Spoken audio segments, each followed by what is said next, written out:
they're listening to. All right. Well, are there any like personal or life-touching moments that pro wrestling's ever had on your life, or any positive or negative influences? Like, how's pro wrestling touched and affected you? That's a deep one. So, actually, going back, like, I lost one of my uncles a couple years ago, and he was pretty much the biggest supporter I ever had in wrestling as far as, like, wanting to do anything.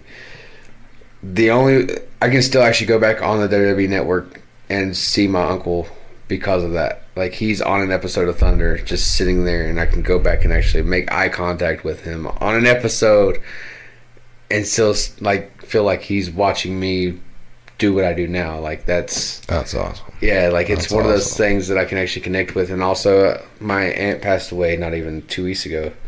Or, shoot, it wasn't even a little over a week ago, actually. And I went back to Virginia and worked for a company back there.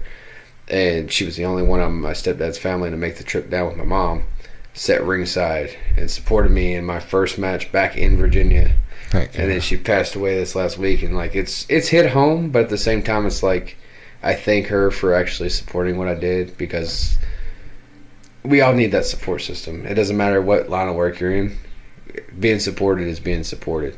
But my family has always, wrestling's brought us closer together. Like, my cousin, who's currently fighting cancer back in Virginia, he has replica titles, like the big boys, not the cheesy stiff leather ones. He has, like, ones that were $600-700 a pop, and that was the first title I ever got to hold. Was the NWA heavyweight title. The dome globe. The dome, yeah, and that pursued me to want to actually hold a title in the future. Like, it wasn't so much being in the business. It's like, I would one day want to hold, like, a real title that's my own. But at the time, I didn't really think about the business being what it is. Now, hindsight 2020, I kind of wish I would have thought a little harder. But, like, my family's always been tied with wrestling. Like, anytime we got together in family outings or anything, me and my brother would be out in the front yard, and my uncle would be refereeing, me and him beating the crap out of each other, just slamming each other on the ground.